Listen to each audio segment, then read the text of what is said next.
मंच पर विराजमान बिहार के राज्यपाल श्रीमान केशरीनाथ जी त्रिपाठी, बिहार राज्य के मुख्यमंत्री श्रीमान नीतीश कुमार जी, केंद्र में मंत्रिपरिषद के मेरे साथी श्रीमान राधा मोहन सिंह जी, डॉक्टर संजीव कुमार बालियान, श्री मोहन भाई कुंडारिया, सचिव श्री,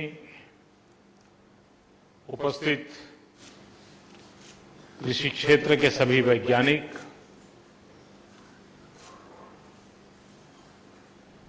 किसान और कृषि क्षेत्र से जुड़े हुए सभी महानुभाव, आज जिनका मुझे सम्मान करने का अवसर मिला है, जिन्होंने अपने अपने क्षेत्र के द्वारा देश के कृषि जगत को कुछ न कुछ मात्रा में सकारात्मक योगदान किया है, ऐसे पुरस्कार प्राप्त करने वाले सभी महानुभावों को हृदय से बहुत बहुत अभिनंदन करता हूं, बहुत बहुत बधाई देता हूं।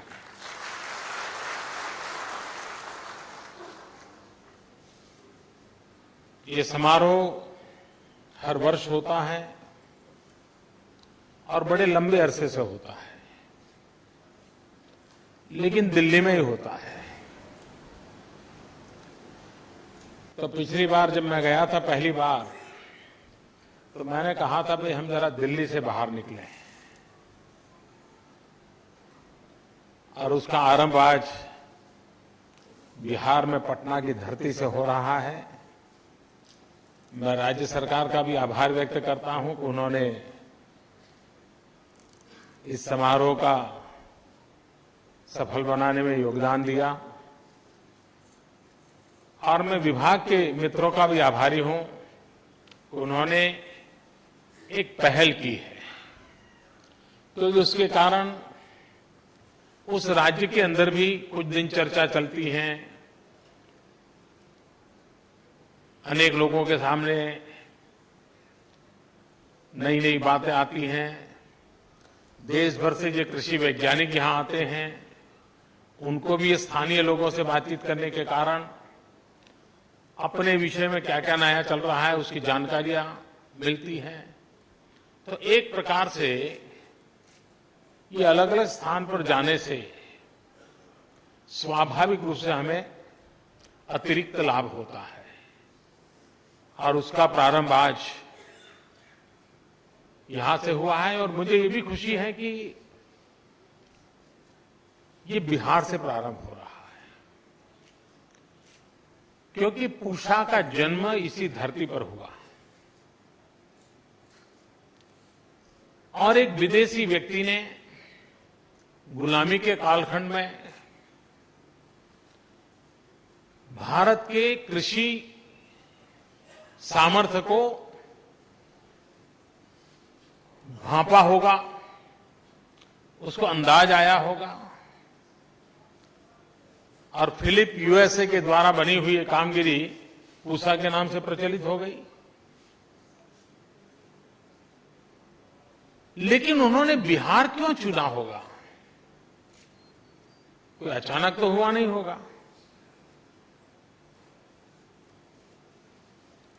जब वो सोचा गया होगा तब उनको ध्यान आया होगा ये सबसे उर्वरा जगह होगी, यहां के लोग प्रयोगशील होंगे, प्रगतिशील होंगे, कृषि क्षेत्र में नया करने की सोच रखते होंगे। हिंदुस्तान के अन्य भूभागों से यहां की कृषि की कोई न कोई एक्स्ट्रा शक्ति होगी, तभी जाकर के उन्होंने इस काम को यहां प्रारंभ करना सोचा होगा, ऐसा मैं अनुमान करता हूं। अब करीब करीब 100 साल होने जा रहे हैं, इसलिए मैं पूरे रिकॉर्ड न देखूं तब तक तो मैं कह नहीं सकता हूं क्या है, लेकिन मैं अनुमान करता हूं। इसका मतलब ये हुआ कि ये भूभाग और यहां के नागरिक दोनों में कृषि क्षेत्र में नई सिद्धियां प्राप्त कराने का सामर्थ्य पड़ा हुआ है।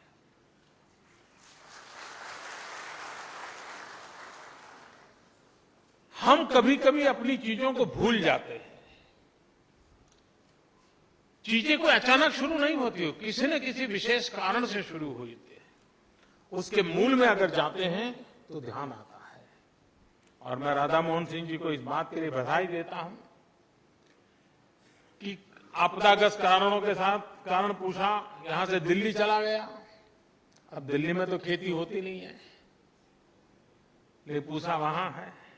और जहां खेती होती थी, जो देश का पेट भरता था, वहां से पूछा चला गया। तो हमने वापस लाने की कोशिश की है।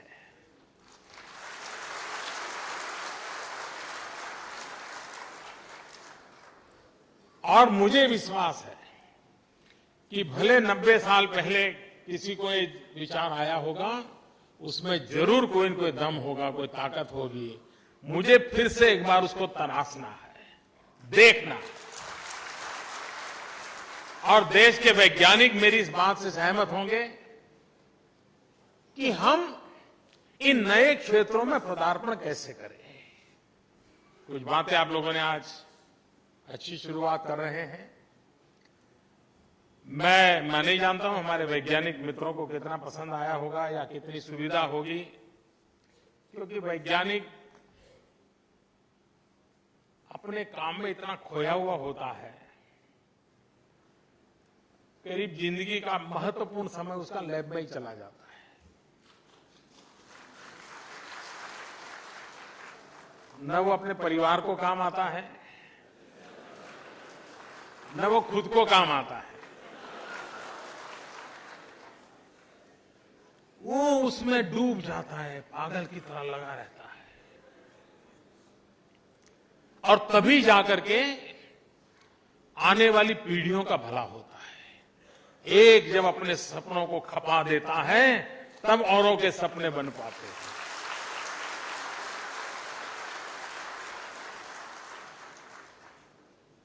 और इसलिए वैज्ञानिकों का जितना मान सम्मान होना चाहिए, वैज्ञानिकों की योगदान की जितनी सराहना होनी चाहिए, उसको जितना बल मिलेगा, उतनी भावी पीढ़ियों का कल्याण होगा। दुर्भाग्य से हमारे देश में हमारी अपनी कठिनाइयां हैं। देश की गरीबी के खिलाफ लड़ाई लड़ना है, और इसलिए इन क्षेत्रों में जितना बजट देना चाहिए उतना दे नहीं पाते हैं। उसके बावजूद भी छोटी छोटी लैब में बैठ करके भी हमारे साइंटिस्ट लगातार काम करते रहते हैं और कोई न कोई नई चीजें देते रहते हैं। लेकिन एक और कदम की ओर जाने का मैंने पिछली बार बात कही थी, आपने उसको योजना के रूप में रखा, land to lab, lab to land. Laboratory में कितना यील्ड आए, लेबोरेटरी में चीकू नारियल जैसा बन जाए, लेकिन अगर धरती पर नहीं होता है तो वो काम नहीं आता है।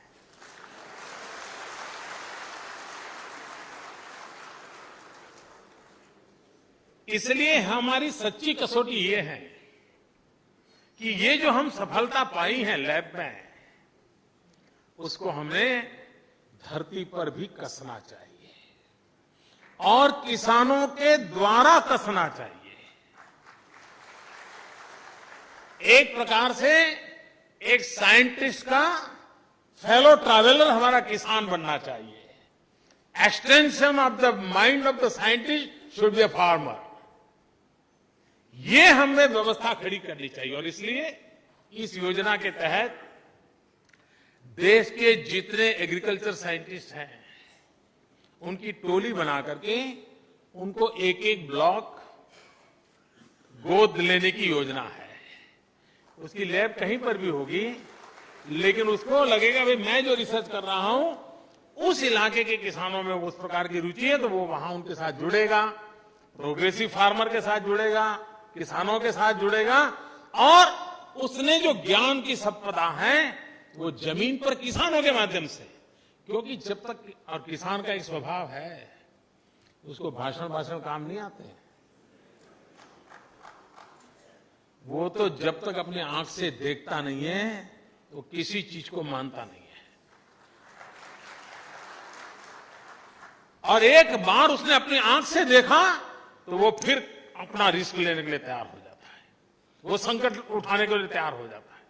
और इसलिए आवश्यकता होती है कि हमने हमारी हर लैब को, हर फार्म को लैब में कैसे कन्वर्ट करना, हर किसान को साइंटिस्ट के रूप में कैसे कन्वर्ट करना।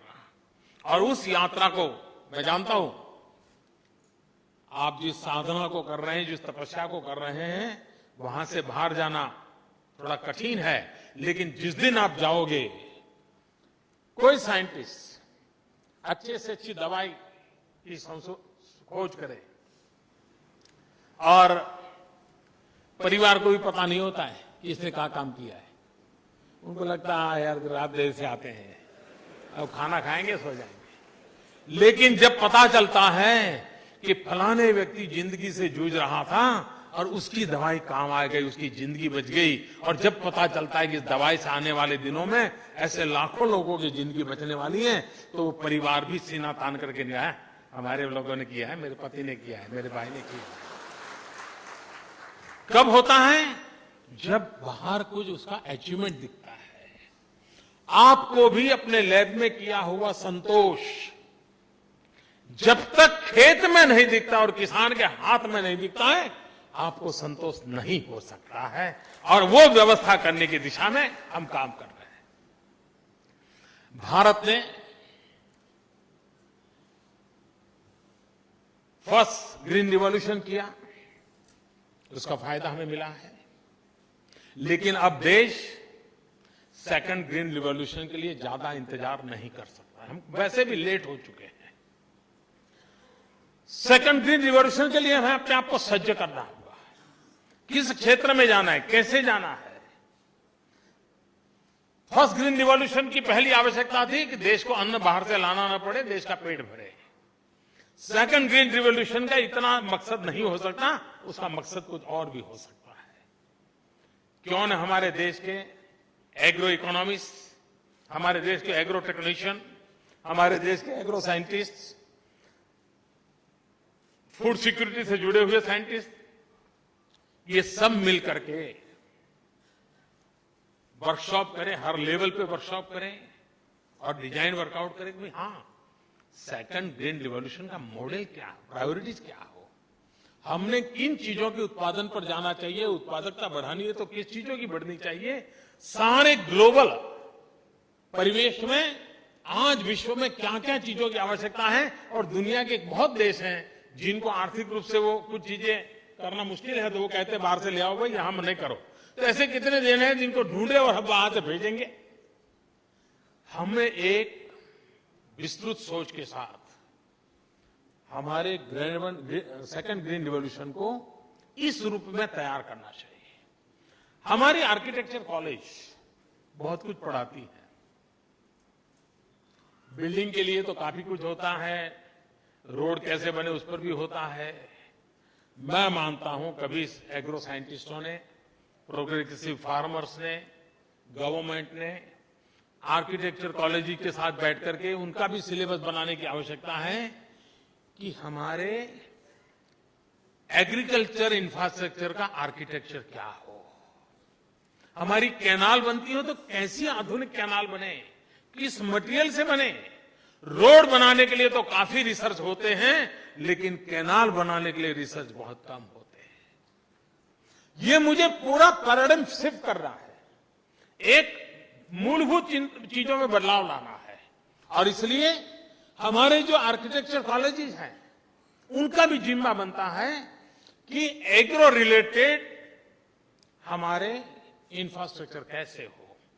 पुराने जमाने में घर में, हमारे गांव के अंदर किसान परिवारों में मिट्टी की बड़ी बड़ी कोठियां तैयार होती थी, और उसमें क्या मटेरियल डालना उसकी बड़ी विशेषता रहती थी। स्पेसिफिक प्रकार का मटेरियल डाल करके वो कोठी बनाई जाती थी, और उस कोठी में अन्न भरा जाता था। वो सालों तक खराब नहीं होता था और निकालने की टेक्निक भी ऐसी होती थी, ऊपर से नहीं निकालते थे, नीचे से निकालते थे, ताकि पुराना माल पहले निकलता था, नया माल ऊपर आता जाता था।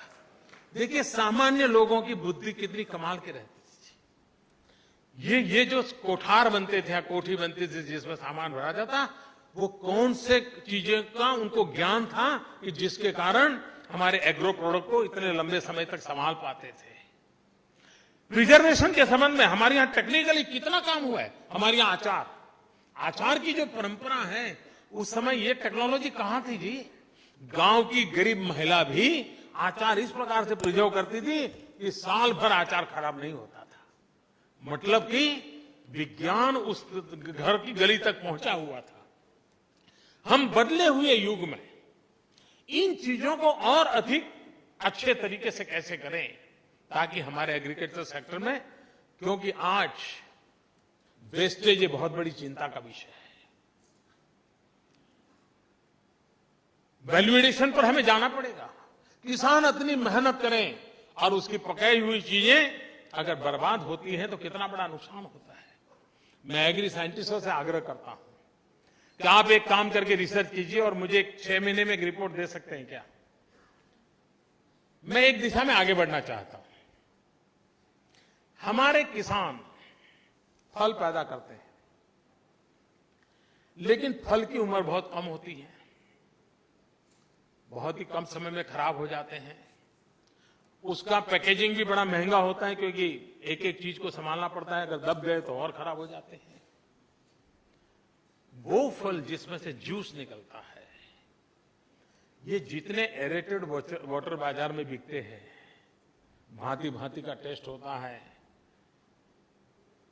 मुझे तो नाम भी पूरे याद नहीं है, लेकिन कई प्रकार की बोतलों में लोग पीते रहते हैं, कोका कोला और फैंटा और क्या क्या नहीं, थम्स अप। और क्या हम नेचुरल फ्रूट उसका 1%, 2%, 5% नेचुरल जूस उसमें मिक्स कर सकते हैं क्या? अगर नेचुरल फ्रूट का जूस उसमें मिक्स होता है इस एरेटेड वाटर में, उसका मार्केट बहुत बड़ा है। मैं विश्वास से कहता हूं, हिंदुस्तान में जो किसान फल पैदा करता है उसको कभी वेस्टेज की नौबत नहीं आएगी। उसका माल खेत से ही बिक जाएगा। और 5% अगर उसमें मिक्स हो गया, मेरे फल पैदा करने वाला किसान कभी दुखी नहीं होगा। लेकिन ये साइंटिस्ट जब तक खोज करके नहीं बताएंगे, वो कंपनियों को मनवाना जरा कठिन हो जाता है। क्या हम इस प्रकार की रिसर्च कर सकते हैं? हम समझा सकते हैं उनको, देखिए भाई, दीज आर द रिजल्ट्स। आप अगर 5% उसके अंदर नेचुरल फ्रूट जूस डालते हैं तो आपके मार्केट को कोई तकलीफ नहीं होगी, आपके चीज के टेस्ट में कोई तकलीफ नहीं होगी, आपकी प्रोडक्ट और अच्छी बनेगी और उसमें आपका न्यूट्रिशन वैल्यू भी जाएगा, जो अल्टीमेटली आपके बिजनेस को बेनिफिट करेगा। हम किस प्रकार से नई चीजों को करें, उस पर हमें सोचने की आवश्यकता है। हमने जो इनिशिएटिव लिए हैं, कुछ चीजों पर हमें मान के चले कि दुनिया में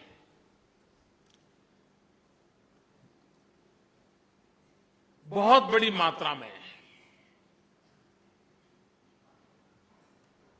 उत्पादकता पर बल दिया जाता है।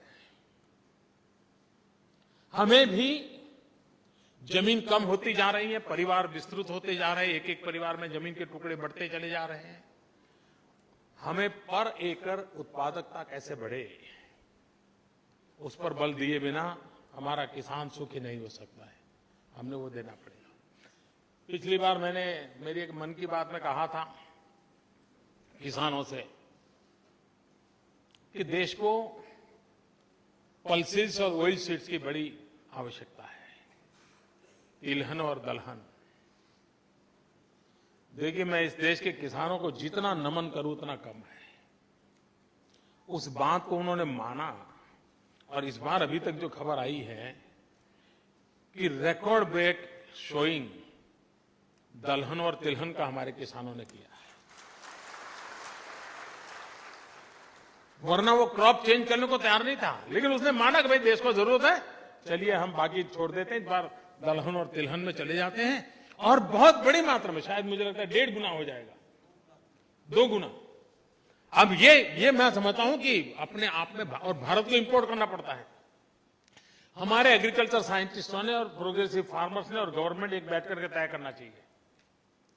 भारत जगह कृषि प्रधान देश है, हम तय करें कि एग्रीकल्चर सेक्टर की कितनी चीजें अभी भी हम इंपोर्ट करते हैं, और हम तय करें कि फलाने फलाने वर्ष के बाद हमें एग्रीकल्चर सेक्टर में कम से कम कुछ भी इंपोर्ट नहीं करना पड़ेगा, हम स्वयं आत्मनिर्भर बनेंगे। हमारे किसान को एक काम के लिए हम टारगेटेड काम करना पड़ेगा जी, तब जाकर के हमारे किसान को आर्थिक रूप से लाभ होगा। अगर वो नहीं करेंगे तो लाभ नहीं होगा। आज भी अगर कृषि प्रधान देश को 5 स्टार होटलों में कुछ सब्जियां विदेश से मंगवानी पड़ती है, हमारा किसान भी तो तैयार कर सकता है, उसको जरा ज्ञान मिल जाए, पद्धति मिल जाए, वो कर सकता है। देश की आवश्यकताओं की पूर्ति करने की क्षमता किसान में है। आवश्यकता है कि ज्ञान का भंडार और किसान का सामर्थ्य, इसको जोड़ना, और उसको जोड़ने की दिशा में हमने प्रयास करना है। कुछ चीजें बड़ी सरल हैं जिसको हम कर सकते हैं और करना चाहिए। कभी कभार हमारे किसान को जीवन में, ज्यादातर हमारे यहाँ कोई उतना इरिगेशन नेटवर्क तो है नहीं, ज्यादातर हमारा किसान परमात्मा पर की कृपा पर निर्भर है। बारिश हुई तो अच्छी बात है, नहीं हुई तो मुसीबत है। उसकी एक्स्ट्रा इनकम के जो रास्ते हैं, उसमें पशुपालन हो, पोल्ट्री फार्म हो, मत्स्य उद्योग हो, ये थोड़ा बहुत प्रचलित है। लेकिन हमारा एक बात पर ध्यान नहीं गया है, और वो है शहद पर, हनी बी।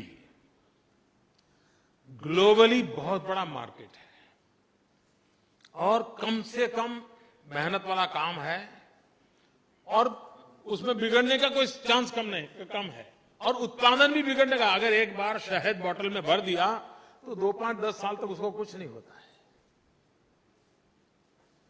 आज देश में मुझे बताया गया शायद 5 लाख किसान शहद की एक्टिविटी से जुड़े हैं। ये हम टारगेट करके 5 करोड़ पर पहुंचा सकते हैं 1 साल, 2 साल, 3 साल में।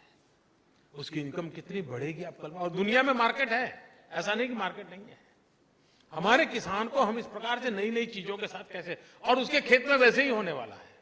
और कभी कभार,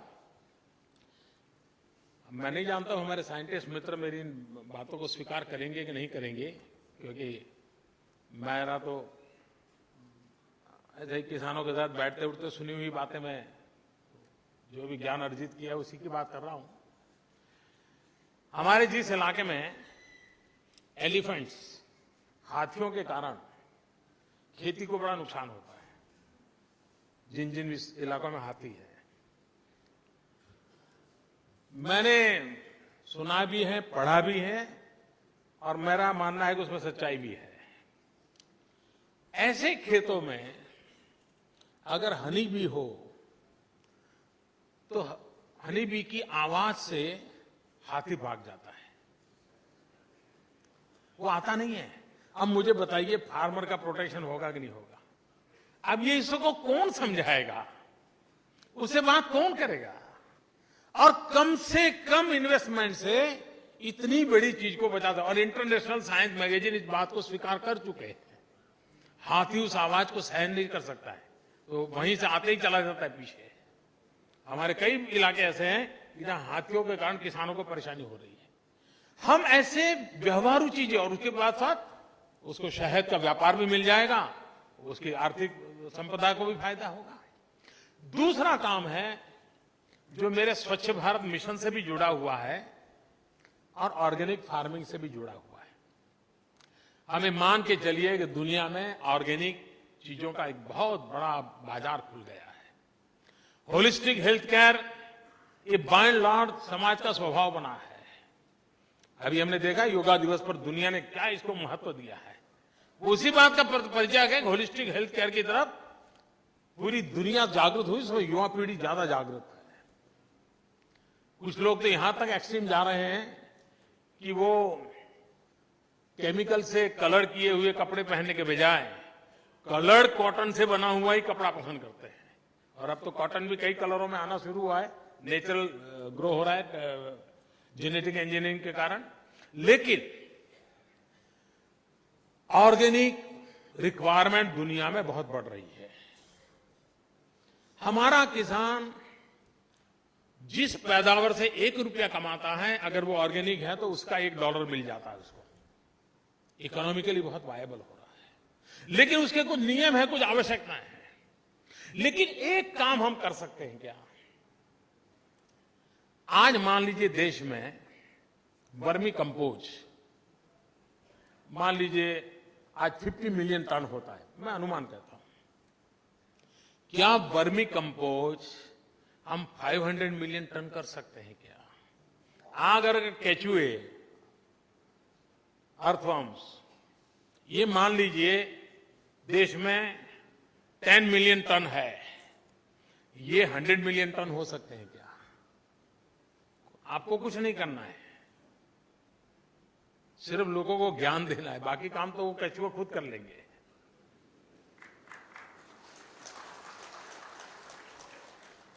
और कोई भी छोटे नगर के बगल में ये काम चलता है, उस शहर का आधा कूड़ा कचरा वही साफ कर देंगे।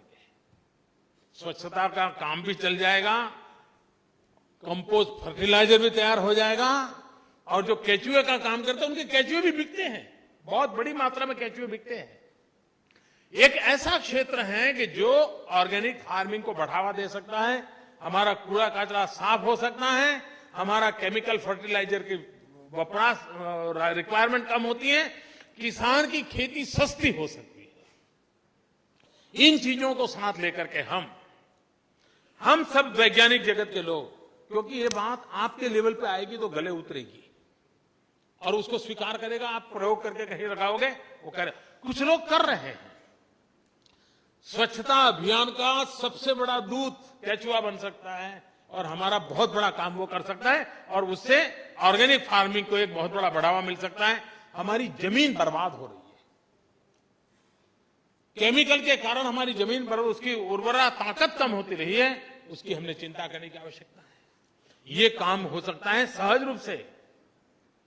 ये चीजें प्राकृतिक व्यवस्थाओं का उपयोग करते हुए की जा सकती हैं। मैं आग्रह करता हूं कि हम हमारे कृषि जीवन में जो सेकंड ग्रीन रिवॉल्यूशन की ओर जा रहे हैं, उसको एक नए दायरे पर ले जा सकते हैं। कई वर्षों से पल्सिस में ईल्ड में भी बढ़ावा नहीं हो पा रहा है, और पल्सिस में सबसे बड़ी चैलेंज है उसके प्रोटीन कंटेंट कैसे बढ़े, क्योंकि भारत जैसा देश जहां दलहन से ही प्रोटीन प्राप्त होता है गरीब को, प्रोटीन कंटेंट ज्यादा हो, इस प्रकार का दलहन की निर्माण कैसे हो, ये हमारे साइंटिस्ट लैब के अंदर मिशन के रूप में काम करें, हम उसमें अचीव कर सकते हैं, परिणाम मिल सकता है।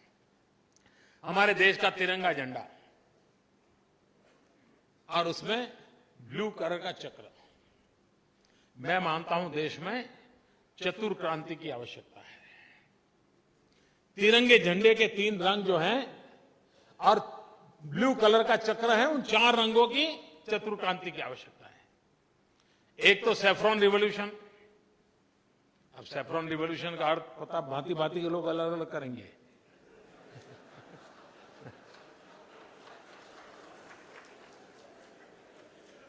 ऊर्जा का रंग है सैफ्रॉन, और कहने का मेरा तात्पर्य है ऊर्जा क्रांति। ऊर्जा क्रांति बहुत आवश्यक है।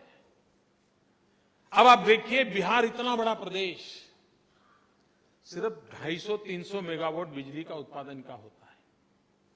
अभी मैं भूटान गया, भूटान के अंदर हाइड्रो पावर प्रोजेक्ट का मैंने काम शुरू किया है, उसका मैक्सिमम बिजली बिहार को मिलने वाली है। मैक्सिमम बिजली बिहार को आगे ले जाने के लिए आज मैंने अभी एक पंडित दीनदयाल उपाध्याय ग्राम ज्योति योजना का आरंभ किया। गांव में 24 घंटे बिजली।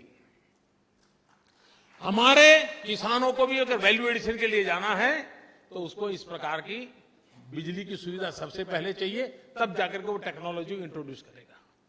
और इसलिए हम भूटान से, नेपाल से ऊर्जा के द्वारा कैसे बिजली बिहार को पहुंचे, बहुत बड़ी मात्रा में बिजली कैसे मिले, उस दिशा में काम में लगे हैं। आज बिहार की अपनी बिजली है, उसे 3 गुना का काम मैंने भूटान में जाके कर दिया है, और लेकिन उससे काम होने वाला नहीं, उसको और जरूरत है। दूसरा है ग्रीन रिवॉल्यूशन, जिसकी मैंने चर्चा की, हरा रंग है।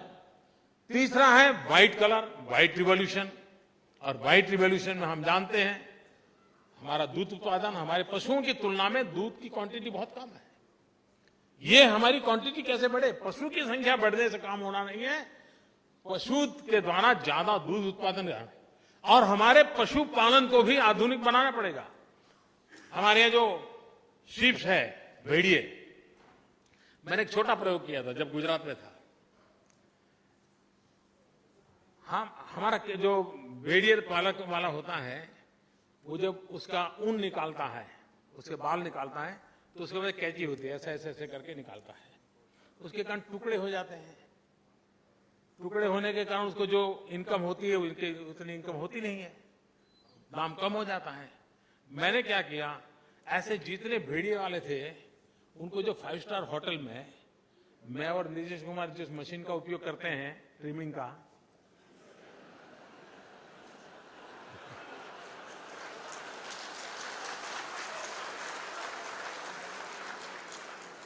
मैंने सब ये जो भेड़िया पालक है उनको मशीन दिया और बैटरी वाला दिया। तो आज वो क्या करता है, साल में 2 बार उस मशीन से उसके बाल निकालता है। उसकी लंबाई ज्यादा होने के कारण उसकी इनकम बढ़ गई। छोटी छोटी चीजें होती है जी, लेकिन सामान्य प्रयोगों से भी हम कितना बड़ा बदलाव ला सकते हैं। हमें हैरान है जी, हमारा देश इतनी सारी, हम आज भी, मैं नहीं मानता हूं कि हमारे यहां पशुओं के हॉस्पिटलों में डेंटिस्ट की व्यवस्था नहीं होगी पशु के लिए। अगर हमारे दांत खराब होते हैं, पशु के होते नहीं है।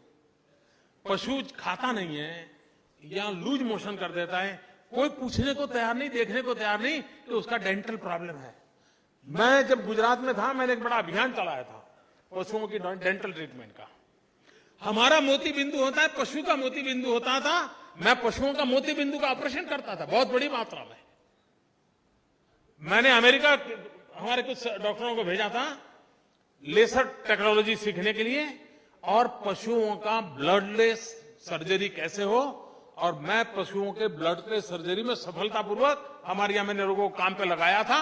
हमारे पशुपालन को वैज्ञानिक तरीकों में हमें लाना पड़ेगा, उसकी भी पीड़ा को हमें समझना होगा, और मैं मानता हूं तब जाकर के हम व्हाइट रिवॉल्यूशन की ओर आगे बढ़ सकते हैं। और मैंने चौथा कहा वो ब्लू रिवॉल्यूशन। आज भी बिहार में इतना पानी है, लेकिन बिहार आंध्र से 400 करोड़ रुपए की मछली लाकर के खाता है। अगर हम ब्लू रिवॉल्यूशन करें, गरीब से गरीब किसान जहां पर छोटे मोटे तालाब हैं, अगर हम उसको मत्स्य उद्योग, उसमें भी कई अब तो विशेषताएं हैं। इवन ऑर्नामेंटल फिश का रिवॉल्यूशन इतना बड़ा आया है, बहुत बड़ा मार्केट है, ग्लोबल मार्केट है ऑर्नामेंटल फिश का। हम अगर इस ब्लू रिवॉल्यूशन की ओर भी उतना ही ध्यान दें, और ये सारी चीजें हैं जो अल्टीमेटली गांव गरीब किसान का भला करती है। और इसलिए हम इन बातों को लेकर के हमारे वैज्ञानिक तौर तरीकों के साथ, ये जो हमारा तिरंगे झंडे का 3 रंग है और चौथा हमारा ब्लू अशोक चक्र है, उन चतुर क्रांति की दिशा में कैसे आगे बढ़े और हमारे किसान भाइयों के भलाई के लिए और एक सुरक्षित आर्थिक व्यवस्था किसानों को मिले, उस दिशा में कैसे काम करें। मैं फिर एक बार राधा मोहन सिंह जी का अभिनंदन करता हूं कि आज पटना में, क्योंकि मुझे लगता है जी हिंदुस्तान का green revolution, second green revolution, वो पूर्वी उत्तर प्रदेश, बिहार, पश्चिम बंगाल, आसाम से ही आने वाला है, ये मैं साफ देख पा रहा हूं। और यही बिहार की धरती हिंदुस्तान में कृषि क्रांति लाके रहेगी, और जिसका प्रारंभ आज इस कार्यक्रम से हो रहा है। मेरी बहुत बहुत शुभकामनाएं, बहुत बहुत धन्यवाद।